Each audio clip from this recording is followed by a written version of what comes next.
Thank you, Tim and Marilyn and Judy. Good evening, church. Good evening. Good to see you tonight. Hope you had a good afternoon. We are in Hebrews chapter 11, verses 1 through 3. Faith is being sure of what we hope for and certain of what we do not see. This is what the ancients were commended for. By faith, we understand. I love those words. By faith, we understand. Sounds like an oxymoron to a lot of people in the world because they believe that faith is something that you grasp or embrace even though you cannot understand it. And sometimes that's true. But faith also is something that gives us understanding. By faith we understand that the universe was formed at God's command so that what is seen was not made out of what was visible. 2 weeks ago we looked for a little while at a debate between Bill Nye, the Science Guy, and Ken Ham, the Answers in Genesis man, that took place on February the 4th, a 2.5-hour debate about evolution and creation. And a lot of people watched it. I've heard just tonight that a couple of you have taken the time to watch the entire debate. It's hard to watch the whole thing because it's so long, but it is good, it's instructive, and we've already talked about some of the details of the debate. Tonight I want to just draw some conclusions and point some things out, so we won't be talking so much about the actual content of the debate. If you want to, it's very easy to find. You can listen to it. You have your outline with you, and I want to start right out filling out sentence number 1. We filled it out last time, but let's do this together again. One thing that was very evident to me from some of the things that Ken Ham did is this. Number 1, we should not force the Bible to say more than it does. We should not force the Bible to say more than it does. It's only been about 1.5 years since we went through Genesis chapter 1 and Genesis chapter 2 because we are journeying through Genesis right now. We're on a little break on Sunday mornings, but in a couple of Sundays we'll be right back into Genesis. And at that time, when we looked at Genesis 1 and 2, we spent a lot of time trying to look at some of the more salient features of the debate right now between atheistic science and creation science.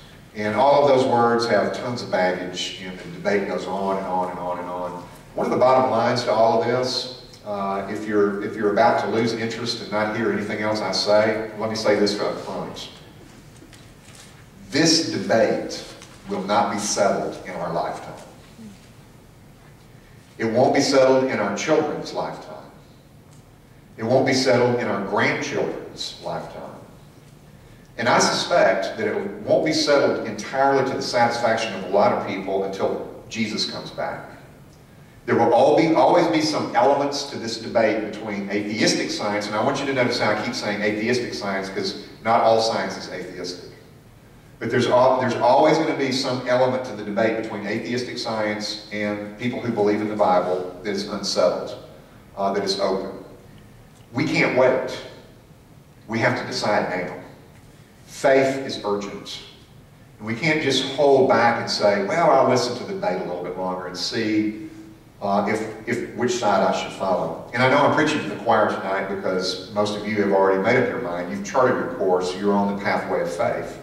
But you can help others.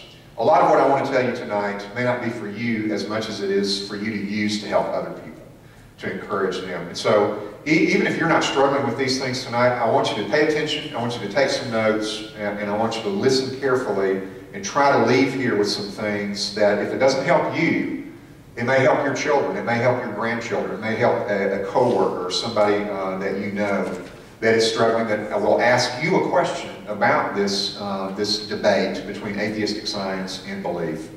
But the first thing that I really want us to grasp is that we need to be very careful in the way that we handle the Bible. We know that. The Bible tells us in the New Testament that we should divide the Word properly. And it's very easy sometimes to go beyond what the Bible says. What does the Bible say, for instance, about the age of the earth? The debate between Bill Nye and Ken Ham in many ways devolved into a debate about the age of the earth. There's so much more to talk about. And a lot of it is far more important and interesting and easier to come up with answers than to this issue of the age of the earth. What does the Bible say about the age of the earth? Where would you go in the Bible to determine the age of the earth? Does anybody have an answer? Well, we'd go to Genesis to start with. And we open our Bibles to the book of Genesis, chapter 1, verse 1, and it tells us what? In the beginning, God created the heavens and the earth. Well, when is in the beginning? Does the Bible tell us when in the beginning is? Anywhere in Genesis, Exodus, Leviticus, Numbers, Deuteronomy, I won't show you that I know all the books of the Bible. Is there anywhere from Genesis to Revelation that it tells us that the earth is X number of years old? The answer to that question is no, there is not. There's no place in the Bible where it says that the earth is a particular age. But there are a lot of theories about how old the earth is. One theory that Ken Ham embraces quite passionately. If you've never seen him, you should. He's great to listen to. I love him. And he comes up with some wonderful, wonderful stuff. He's definitely worth listening to. And I was glad that he was willing to get out there and debate. I have the utmost respect for him because of his willingness to. He's out there fighting the battle, if you will. But Ken Ham is one who believes that the earth is about 6,000 years old. Where does he get that from? How do you calculate that the earth is only 6,000 years old? Does anybody know? Lineage of the Bible. What's that? The lineage of the succession. Lineage. The archaeological records which are proliferate in the book of Genesis. You know, in here we've had to go through those and figure out what to do with them in a worship setting. And there's still a few more that we have. And if you keep reading your Bible, you get to 1 Chronicles, you're barraged with them again, pages and pages of genealogical records. And those genealogical records give ages. So-and-so was a certain number of years old when he had a certain person as a child, lived a certain number of years, and ostensibly, at least on the surface, it looks like that you can patchwork together all of those and work your way back and figure out when Adam was created. And from that, since Adam was created on the which day? 6th day. Y'all know your days of creation? Okay, 6th day. Since Adam was created on the 6th day, then all we'd have to do is go back 5 more days, and there we are. We're at the beginning. Well, does that work? We don't know how long a day was. We decided what a day was. Well, a lot of people are pretty cranky about that, Tammy, and Ken is one of them. But let me give you some different ways. Some of you may have heard these before, and this will be nothing new. It'll just be reviewed. It may be new for some of you, and I didn't add it into your notes, but hopefully you have space on your page. If you need to write some of this down, you can. And since we live in the age of the internet, you can go home and Google it to your heart's content and read until you fall asleep. But I'll give you the things to look for, okay? We can believe that there are 6 24-hour days that came one right after the other, and that's what Ken Ham espouses. And in many ways, when the most natural reading of Genesis chapter 1 is just to simply take it that way. That's what it sounds like.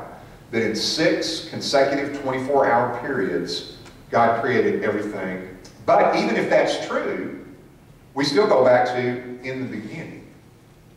God created the heavens and the earth, and the earth was formless and void, and there was darkness over the face of the deep, and the Spirit of God was hovering over the waters, and then God said, let there be light. And there was light. Well, how much time is there between in the beginning God created the heavens and the earth, and God said, let there be light? Is there any way to know? There is absolutely no way for us to know how long the earth may have existed in an unfinished form before God said, let there be light. And so there are unanswered questions. But here's how some people have handled those. And the reason is not always necessarily because of science. Science has caused some of this debate by recent discoveries. But it's actually, there were people before modern day science, even going all the way back to Augustine of Hippo, who believed that the earth was ancient. And he was not a liberal by any means, and science hadn't gone anywhere near what it has today. And if you don't know who that is, don't worry about it. Go home and Google it. Science has questioned the idea of a young Earth with geological layers, with ice layers, with the movement of tectonic plates, with the fossil record, with radiometric dating, with tree rings, and with light from stars. All of those things, and some more, seem to indicate a pretty ancient Earth. A lot of scientists believe that the Earth is 4.5 billion years old. How they know that, I don't know. I'm not sure they're any clearer sometimes. It's an educated guess, and they can tell you why they guess that. If you want to know, I'll let you listen to them.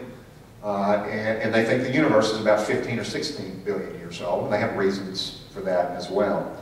But that has caused some people to come back and look very carefully at the Bible and think about how we're getting our answers.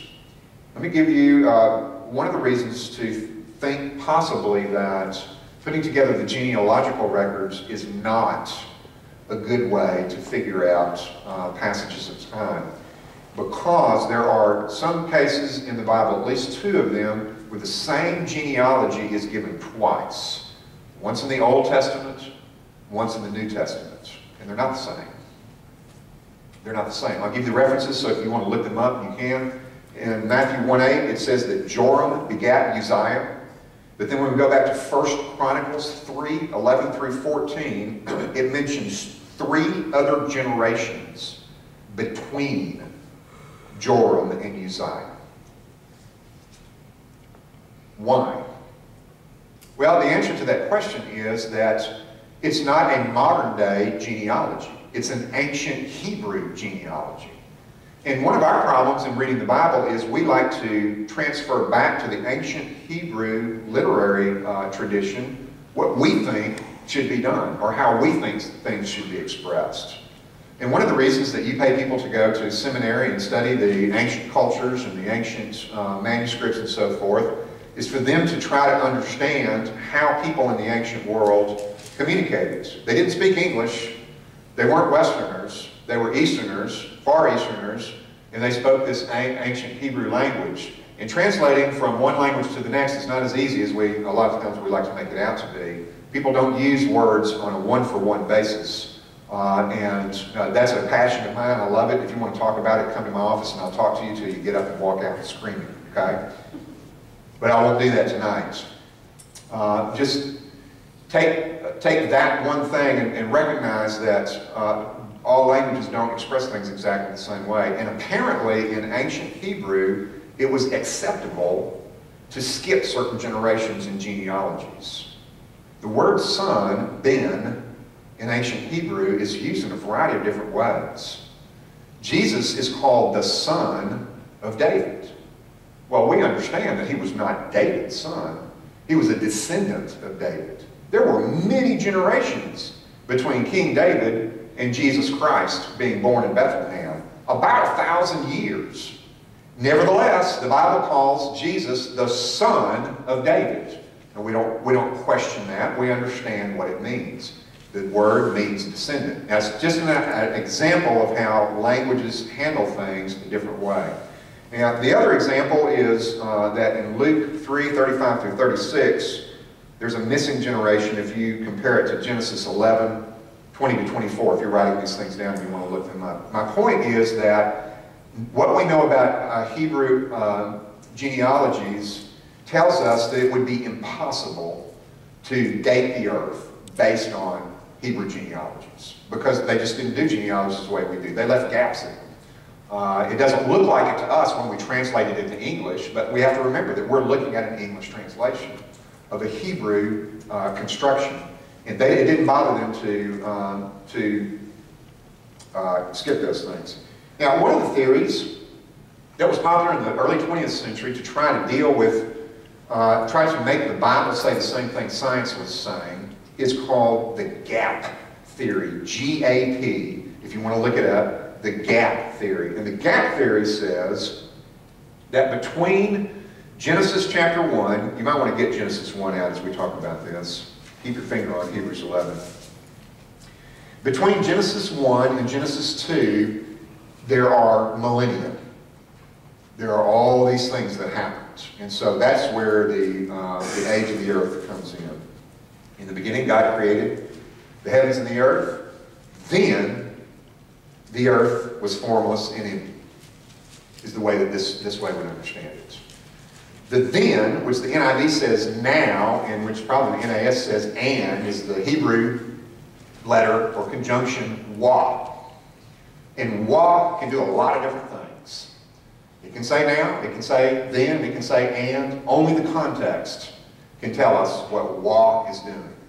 And if you want to know what, how many was there are in the Old Testament, read the New American Standard Version, because it refuses to translate wa anything other than and you get anded to death in the Old Testament of the New American Standard. But they're trying to be very, very literal in their rendering. What does that wa mean? Does that wa allow some huge period of time? Most Hebrew scholars don't believe so, but I'm just giving you the theories. It's called the gap theory. It says that there were huge amounts of time between Genesis 1 and Genesis 2. The second one is called the day-age theory. The day-age theory. What did you just say a minute ago, Tammy? Well, I mean, how do we know what was the day or what was the year back then? All right. Is the first day and the second day 24-hour periods? It looks like it. What was the year? Who said the year was 365 days? Well, it looks like on the surface that yom, which is the Greek or the Hebrew word for day, is just the 24-hour period. But when you start looking at it more closely, it's not as clear as it may appear.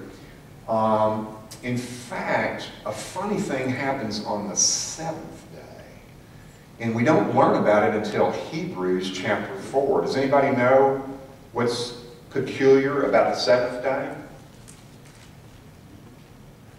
No? Well, you'll learn some new things tonight. Go home and read Hebrews chapter 4. We're not going to look at it tonight. I'll give this stuff to you, and you can study it, those who want to. And you'll find out that, surprisingly, the seventh day, apparently, has still not ended yet. Did you know that? Did you know that? The seventh day has apparently still not ended yet. Yeah, there's a lot of different versions and understandings of that, and you can look it up and think about it. Again, I'm just throwing these out at you for you to investigate. Hey, how do they add how do they figure what's in the scripture about a day with the Lord is not like a day with us? It could be 1,000 years or... That's in the Psalms, Charles, and that's another passage of scripture that people who believe in the day-age theory will bring up. They say, well, day is used in a lot of different ways in the Old Testament, and it is, and that's one of the primary examples that they give. With the Lord, a day is like 1,000 years, and 1,000 years is like a day, is what it says. And so it's letting us know that his idea of time may be a little bit different from ours. Can we be sure that the day in Genesis 1 is a 24-hour period? Maybe it was. Maybe it was. But is there some wiggle room? Well, yeah, there is. There is some wiggle room in there. And there are other things too. If that bothers you and you want to know some of them, come and see me. I'll give you some more passages of scripture to look up. But even we use the word day in a very loose manner. Back in the day. That one always reminds me of a young guy that I was going to seminary with. And, well, I say young. And we were driving out to go eat somewhere. He and I and a couple of other guys in my cohort. And they were talking about something, some music or something, and then they looked at me and they go, "What was that like back in the day, Richard?" And I was like, "Why are you asking me what it was like back in the day?" They were pushing me out the pasture. All right, so the word day is used in a lot of different ways. Is this a 24-hour period? Well, I don't know. I'm not sure we have to force it to be. It might be. Some people say that it is, but they have another interesting thing that they come up with. That was the day-age theory, now we have the age-day theory. And this one says that the 6 days were 24-hour periods, but between the days were what? Epochs. So it's saying that on day 1, God did these things, and then the world existed for a long period of time. And then on day 2, he came in, and during a 24-hour period, there was a flurry of activity, and then he waited for an eon or millennia or whatever. There's no way to know. And then the 3rd day and so forth.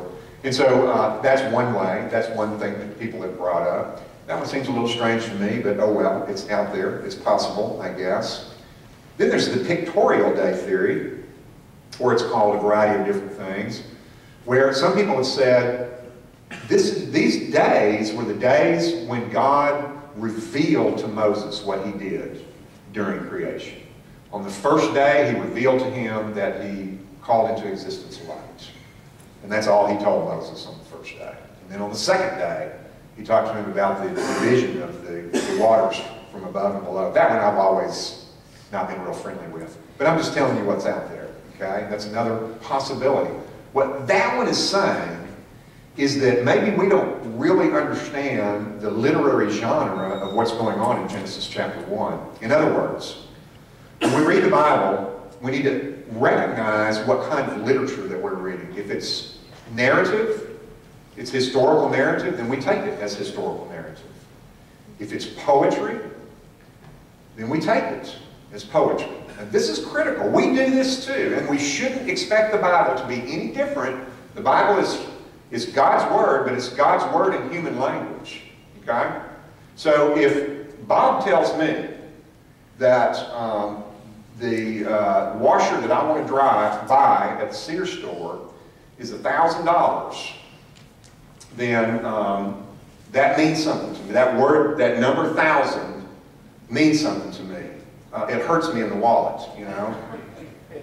But when David writes a love note to Hannah and says that he wants to kiss her 1,000 times, well, okay, you know, that's going to take a while.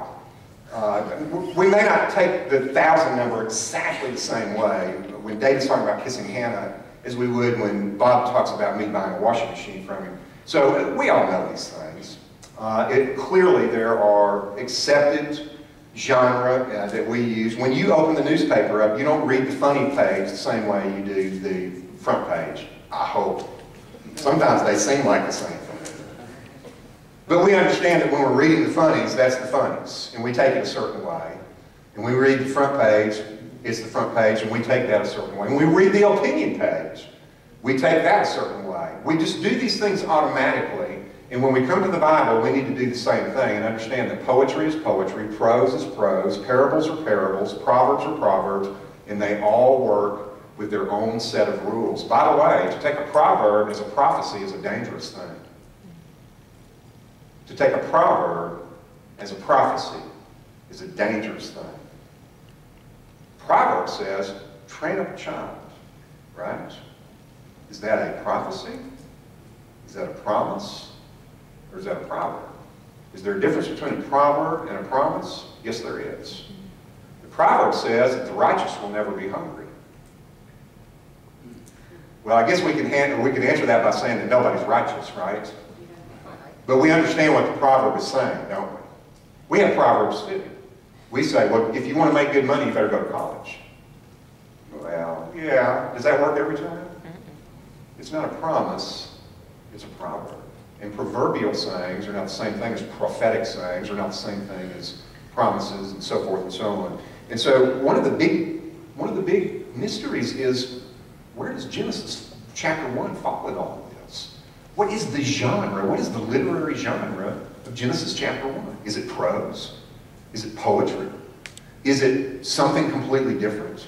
What are the rules by which we're to understand Genesis chapter 1? Do we read it like a psalm? Or do we read it like a parable that Jesus told? Or do we read it like a story later in Genesis about Abraham and Sarah, as if it's a narrative? There's still a lot of push and pull in the scholarly world about this. Here's another theory that I always thought was weird. First time I heard about this one was in seminary. That some people think that God created the world with the appearance of age. Boom! Let there be light, and suddenly there was light all over the universe instantly. Even though the light only travels, I say only, travels at 186,000 miles per second, that God just instantly filled the whole universe with light, so that when we stand here on Earth and we see the light that's coming from the nearest planet, it took light years to get here. And that's one of the ways that scientists, by the way, age the universe. They ask themselves, well, how long did that light take to get here from that star? Well, the universe has to be at least that old or older, or how could the light have gotten here by now? But some people say that, well, let me put it this way. Some people say that Adam was made with a belly button. You understand what I'm saying? That Adam was created with the appearance of what? That he had parents, like you and I. Have you ever wondered if Adam had a belly button?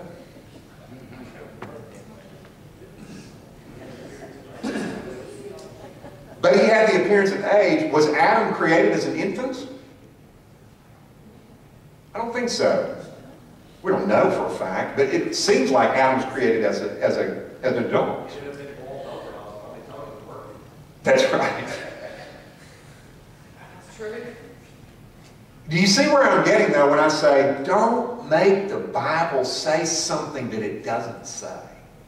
And I know this is real hard, especially when we're in a debate with someone who are attacking the Bible. There's sometimes that we just need to be able to say what?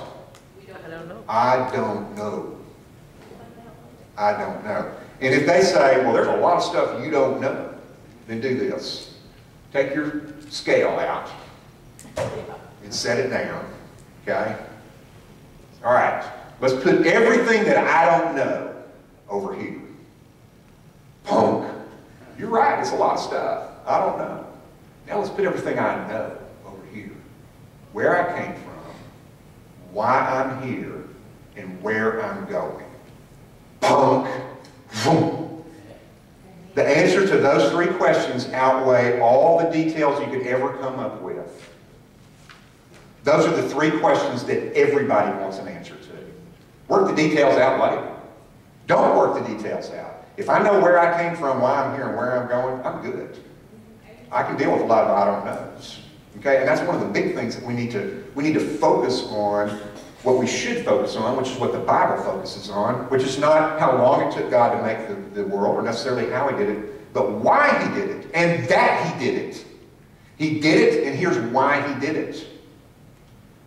One of the things that people point out a lot of times about just questioning the whole notion of chronology in Genesis chapter 1, maybe some of you know this, you've studied Genesis chapter 1 enough, there's an odd thing that happens in Genesis chapter 1 on the days, the fourth day specifically, that just seems odd in terms of chronology. What is it? The plants were done before the sun. The sun, the moon, and the stars were created after light was created. That just seems a little strange. God made light on the first day, but He didn't even make the sun, the moon, and the stars until the fourth day. Now, what's that? From God. What was the source of light? Well, that's a good question. There's obviously more sources of light in our universe than our sun, for one thing, right? We know now that there's these millions, hundreds of millions of spiral galaxies, and every spiral galaxy has millions of stars in it, some of them much bigger than ours. And so, surely it would be very easy for light to exist before our sun existed. Nevertheless, it is a curiosity of chronology. Charles Hummel, who wrote a book called The Galileo Connection, has a great statement. I want you to listen to this, maybe even write it down. A theology, and that's our understanding of the Bible, a theology that weds the science of one generation is likely to find itself a widow in the next. That's a great statement. A theology that weds itself to one theory of science in this generation is likely to find itself a widow in the next. Why did he say that? Because science is a moving target. Science is always gathering understanding, and occasionally it gathers enough understanding to have major changes in the way it understands the universe.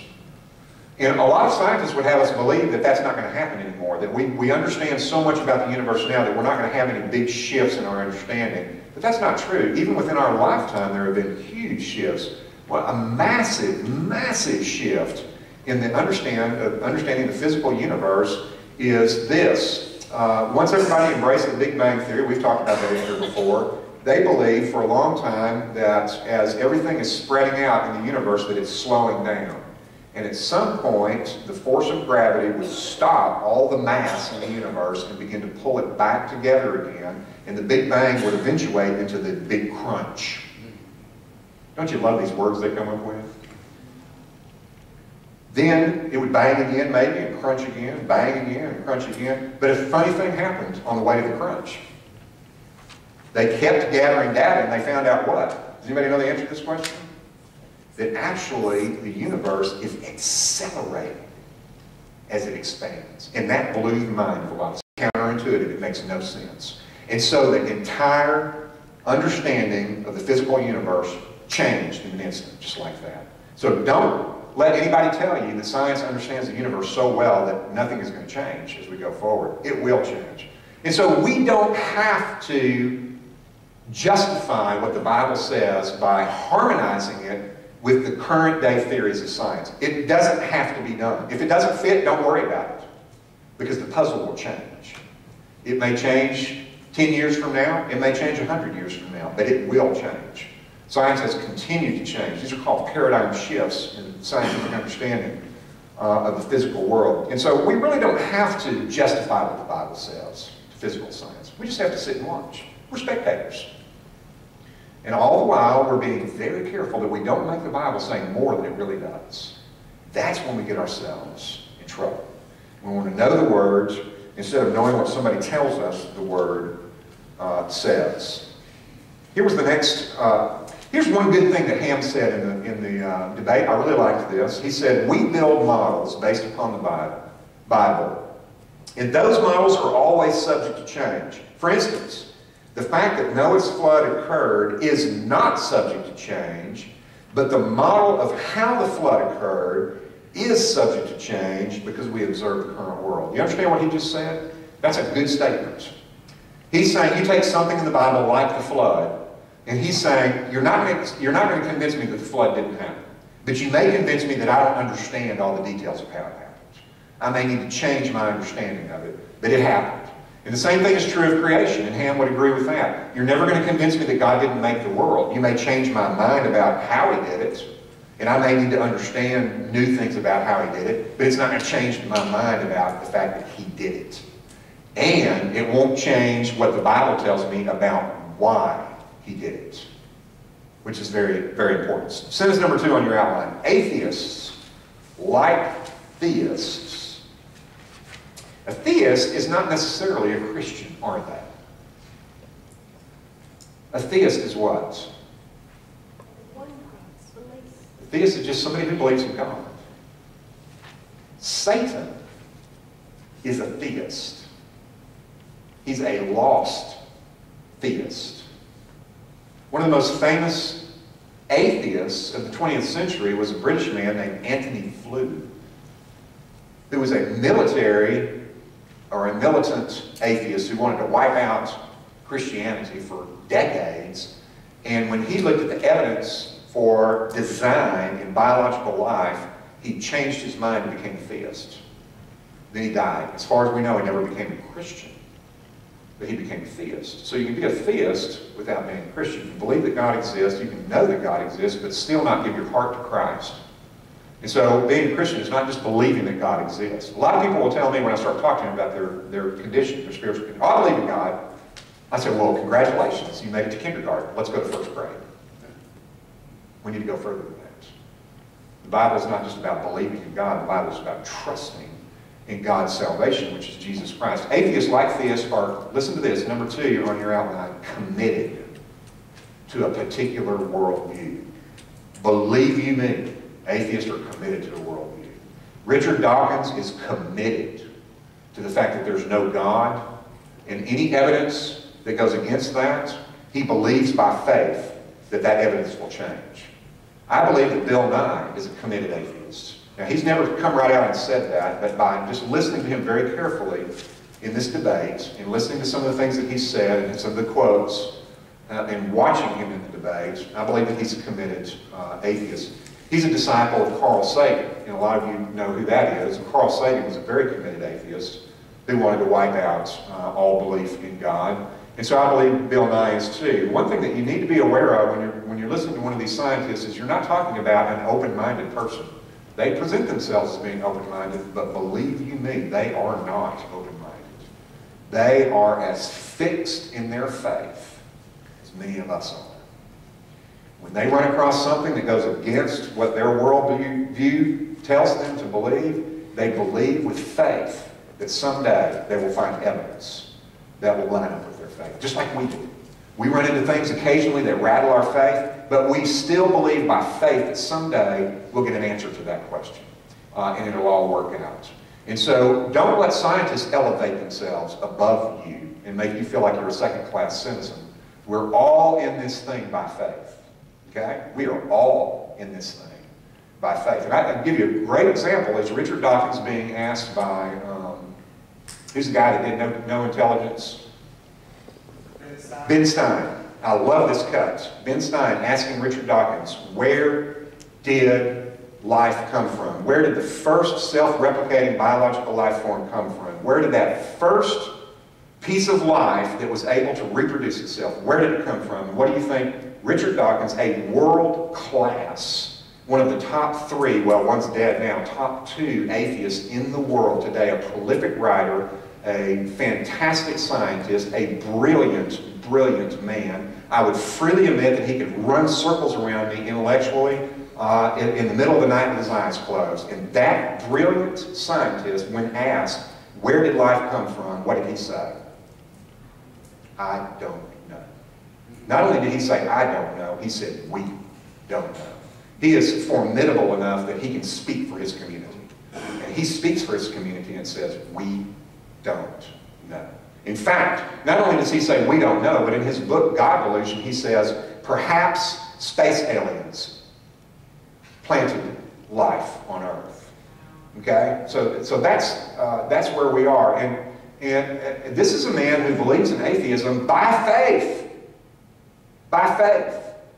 In the face of evidence that is irrefutable. Why do you think the scientific community is trying so madly to find life somewhere else in the universe? I'll tell you why. This is part of the debate between Nye and Ham. Nye continued to say over and over again, predictability. Give me something, Mr. Ham, that will predict something that happens in the future. I give you science. Science has been able to predict things in the future. Most recently, the Higgs boson particle that was discovered last summer. Scientists 30, 40, 50 years ago predicted that the Higgs boson particle existed. Don't worry about what it is. If you want to know, go home and read to your heart's content on Google. But they predicted that this particle existed, and then they found it supposedly last summer or the summer before. And Nye just continued to beat on Ham and say, give me something that will predict what's going to happen in the future. And Ham gave him something. He gave him biblical prophecy. And that got one of the craziest looks out of Bill Nye that I saw in the entire debate. Nye's got this face, well, you just have to see it. He's got these practiced looks of intimidating the other person. And the camera was just in the right position when Ham mentioned prophecy, and Nye lifted his eyebrow in a way that, well, you just have to see it. It's wonderful.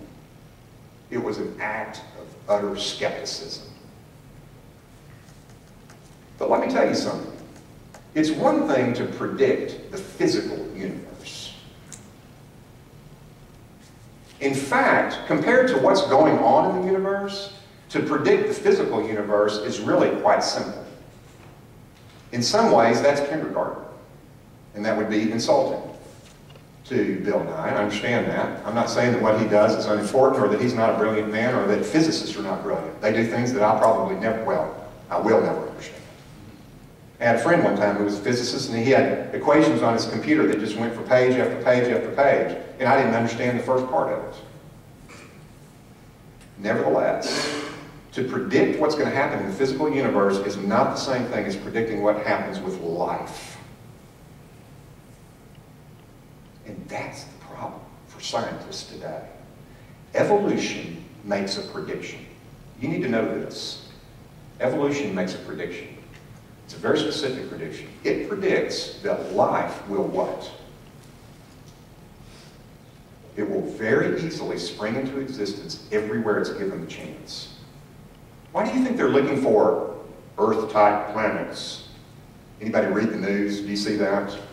Oh, we found an Earth-type planet. Oh, we found a universe and there's 20 Earth-type planets. Oh, here's an Earth-type planet over here. And they get so excited, they just about jump out of their skin until you read down deeper into the article and you find out that it's kind of an Earth-type planet, but it really isn't. Here's the deal, though. They are spending hundreds of millions, billions of dollars right out of my pocket and yours because there's a problem with atheistic science. And Nye walked right into it without realizing it. Nye said for science to be right, it has to have predictability. It has to be able to predict the future. And atheistic evolution predicts that there has to be life all over the universe. What does the evidence say? What does the evidence say? What does it say?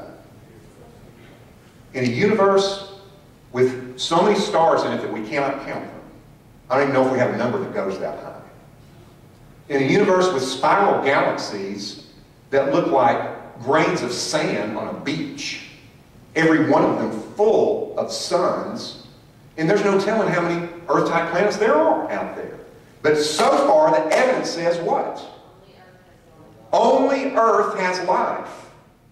That's a failed prediction on the part of atheistic evolutionary science, and they know it. They're not saying it out loud because they don't want you to know it. But the reason that they're spending billions of dollars to find life anywhere they can, do you see how excited they get when they think that maybe there was water on Mars at some time in the past? And you're thinking, who cares? They do. They do. Because it means that there may have been life on Mars at some time in the past. And for their model to be right, as long as there's only intelligent life on Earth, they've got a problem. Because as long as there's only intelligent life on Earth, guess what it goes back to? It goes right straight back to the Bible. In fact, it's a stunning witness of what the Bible says. That you know what? The Earth is at the center of the universe. Maybe not in a mechanical, physical sort of way, but in a metaphysical, spiritual way, this is where it's happening. This is not some out-of-the-way place. This is the center of the universe. This is where everything that really matters in the universe is happening, is on planet Earth, because people are here on planet Earth. Oh my goodness. The clock is my worst enemy. I love talking to you all. The clock killed me this morning too. But there's always next week. And I love the fact that you continue to show up and listen, and you're so patient. But tonight we have another very important thing to do, and it should never just be a tag on to the end kind of thing. So we need to prepare our hearts and come to the table.